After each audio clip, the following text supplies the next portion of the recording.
ఉమ్మడి మహబూబ్నగర్ జిల్లాలో ఉన్నటువంటి అతిపెద్ద ప్రాజెక్టులు పాలమూరు రంగారెడ్డి ప్రాజెక్టు. అటు కేసీఆర్ ఇటీవల కాలంలో ప్రాజెక్టులపైన భారీ బహిరంగ సభ ఏర్పాటు చేస్తాను మహబూబ్నగర్ జిల్లాలో, అసలు ప్రాజెక్టుల పనులు పూర్తి కాలేదని చెప్పేసి ఎద్దేవా చేసినటువంటి పరిస్థితి. వాటిపై మనతో మాట్లాడడానికి మసూదన్ రెడ్డి గారు ఉన్నారు, మాకు దేవరకద్ర ఎమ్మెల్యే గారు, వారితో మాట్లాడుతారు. అన్న చెప్పండి, అంటే కేసీఆర్ గారు చెప్తున్నారు రాబోయే రోజుల్లో భారీ బహిరంగ సభ ఏర్పాటు చేస్తాం, ప్రాజెక్టులు 90% పూర్తి చేశాము, కానీ 10% కూడా కాంగ్రెస్ ప్రభుత్వం పూర్తి చేయలేకపోతుందంట. దీనిపైన ఎట్లా స్పందిస్తారు? కేసీఆర్ గారు ప్రతిపక్ష నాయకుడు.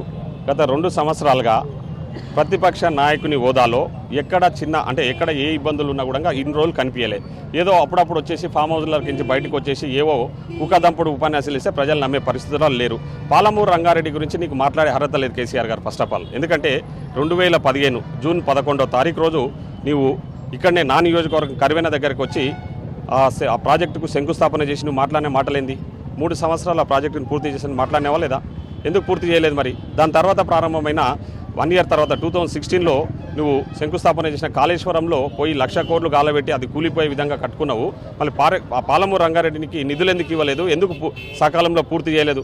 3 ఏళ్ళు కాదు కదా, నీవు ఉన్న 7 ఏళ్ళు కూడా ఆ ప్రాజెక్టును పూర్తి చేయకుండా గాలికి వదిలేస్తే ఈరోజు మేము దాన్ని సమీక్ష చేసి మా ముఖ్యమంత్రి గారు ఒక కృతనిశ్చయంతో పాలమూరు రంగారెడ్డిని ఎట్టి పరిస్థితుల్లో పూర్తి చేస్తామని చెప్పేసి మీరు చేసిన లొసుగులు, మీరు చేసిన మోసాల గురించి సమీక్షలు చేసి ఎక్కడెక్కడ లోపాలు జరిగినా అవన్నీ సరిదిద్దుకునే ప్రయత్నం చేస్తూ ఉన్నాం. ఈరోజు ఎన్నికలకు ముందు అడావిడిగా నువ్వు మోటార్ ఆన్ చేసినావు. నువ్వే చెప్పినావు కదా, మోటార్ ఆన్ చేసినా ప్రాజెక్టు రెడీ అయిపోయింది, రేపటి నుంచి పాలమూరు ప్రజలకు నీళ్ళు ఇస్తున్నాము, పాలమూరు ప్రజలందరూ కూడా సంతోషం వ్యక్తం చేయాలని చెప్పినాడు. మళ్ళీ ఈరోజు వచ్చి 10% పెండింగ్ ఉందా? నీవెట్లా చెప్తావు? మరి ఆ రోజు మోటార్ ఎందుకు ఆన్ చేసినావు 10% పెండింగ్ ఉంటే?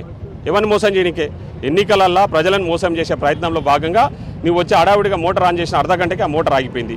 కాబట్టి కేసీఆర్ గారు మోసాలు చేసింది కాబట్టి, కేసీఆర్ గారు ఆర్థికంగా ఈ రాష్ట్రాన్ని దివాలా తీయించింది కాబట్టి ఈరోజు నీ కుటుంబం, నీ సొంత కూతురు మీ మీద ఆరోపణలు చేస్తుంది. ఫస్ట్ నీవు, నీ కొడుకు, నీ అల్లుడు, నీ కూతురికి సమాధానం చెప్పాలి. ఫస్ట్ సమాధానం చెప్పినాక మీరు ప్రజల గురించి మీరు మాట్లాడితే బాగుంటుంది. మీరు ఎక్కడెక్కడ దోపిడీ చేసారో మీ కూతురు మొన్నటి వరకు మీ ఎమ్మడున్న నీ సొంత కూతురు మాట్లాడుతూ ఉంది. దానికి సమాధానం చెప్పకుండా నీ కొడుకు ఫుట్బాల్ ఆడతా, నీవు వచ్చేసి పాలమూరు రంగారెడ్డి మీద బహిరంగ చర్చ చేస్తా, రేవంత్ రెడ్డిని ఆడుకుంటా మీ ఊకదంపుడు ఉపన్యాసాల గురించి మీ గురించి ఆలోచన చేసే పరిస్థితులలో ఈరోజు తెలంగాణ ప్రజలు లేరు. అంటే మరోవైపు పాలమూరు ప్రాజెక్టు పక్కన పెట్టేసి కొడంగల్లో లిఫ్ట్ ఇరిగేషన్ పనులు ప్రారంభం చేస్తున్నారని చెప్పేసి కూడా అంటున్నది. నేను చెప్తా ఉన్నది ఏంది, పాలమూరు రంగారెడ్డిని మేము పక్కకు పెట్టలే, మేమే కదా సమీక్ష చేస్తా ఉన్నది. ఇప్పుడు పాలమూరు రంగారెడ్డి గురించి ఆల్రెడీ సమీక్ష చేస్తా ఉన్నాం, రివ్యూ చేసినాము. పాలమూరు రంగారెడ్డి గురించి వాళ్ళు మాట్లాడుతూ ఉన్నారు కదా. నా దగ్గర కరువైన ప్రాజెక్టు 90% పూర్తయింది. మీరు 90% పూర్తయిన ప్రాజెక్టుకు సంబంధించిన మెయిన్ కెనాల్కు సంబంధించిన ల్యాండ్ అక్విజిషన్ కూడా చేయలే టీఆర్ఎస్ ఉన్న రోజులు. సో ఇవన్నీ కూడా వాళ్ళు వదిలిపోయినవన్నీ కూడా ఈరోజు సరి చేసుకుంటూ ముందుకు పోతా ఉన్నారు మా ముఖ్యమంత్రి గారు. పాలమూరు రంగారెడ్డితో పాటు కొడంగల్ లిఫ్ట్ ఇరిగేషన్, ఎందుకంటే అది ఎప్పటి నుంచో పెండింగ్ ఉన్న సమస్య కాబట్టి దాన్ని కూడా చేపడతా ఉన్నాం తప్ప పాలమూరు రంగారెడ్డికి సంబంధించి ఎక్కడ కూడా ముఖ్యమంత్రి గారు తక్కువ అంచనా వేస్తలేరు, తక్కువ ఆలోచన చేస్తలేరు. మేము మాట ఇచ్చినాం, ఖచ్చితంగా మా టెన్యూర్లోనే పాలమూరు రంగారెడ్డిని పూర్తి చేస్తాం, పాలమూరు ప్రజలకు నీళ్లు అందిస్తాం. అంటే కల్వకుంట్ల కవిత గద్వాల జిల్లాలో పర్యటన చేస్తుంది. తన పర్యటనలో ముఖ్యంగా కూడా ప్రాజెక్టులపైన, ప్రాజెక్టుల యొక్క సమస్యలపైననే తిరుగుతుంది. దీనిపైన ఎట్లా స్పందిస్తారు? నేను ఏమంటున్నా, ఈరోజు పాలమూరు జిల్లాలో కట్టిన ప్రాజెక్టులు ఎవరు కట్టినరు? కోయిల్ సాగర్ ఎవరు కట్టినరు? జూరాలు ఎవరు కట్టినరు? కేఎల్ఐ ఎవరు కట్టినరు? నెట్టెంపాడు ఎవరు కట్టినరు? సో ఇవన్నీ కూడా ఆ రోజు కాంగ్రెస్ పార్టీ కట్టిన ప్రాజెక్టుల ద్వారా నీళ్ళు అందుతూ ఉన్నాయి. ఈరోజు టీఆర్ఎస్ పార్టీ గొప్పలు చెప్పుకుంటా ఉంది. 10 ఏళ్ళు ఈ రాష్ట్రంలో అధికారంలో ఉండి పాలమూరులో వాళ్ళు కట్టిన ప్రాజెక్టు ఎక్కడ ఉంది, వాళ్ళు ఇచ్చిన నీళ్ళు ఎక్కడ ఉన్నాయి ఒకసారి చెప్పండి.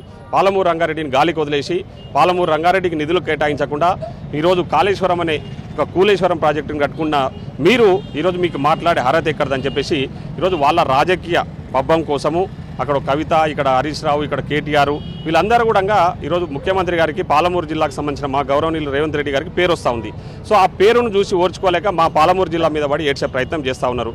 సో మా పాలమూరు జిల్లాను మేము ఏ విధంగా బాగు చేసుకోవచ్చో, మా పాలమూరు జిల్లా ప్రాజెక్టును మేము ఏ విధంగా పూర్తి చేసుకోవచ్చో మాకు పూర్తి అవగాహన ఉంది.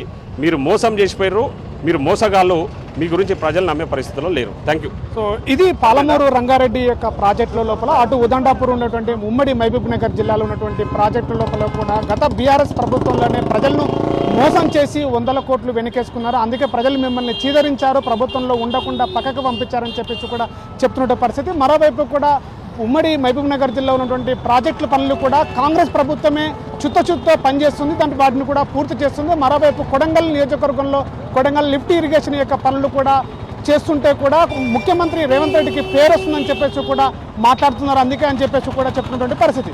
కెమెరా పర్సన్ నర్సింగ్తో శివాజీ, RTV, మహబూబ్ నగర్ జిల్లా.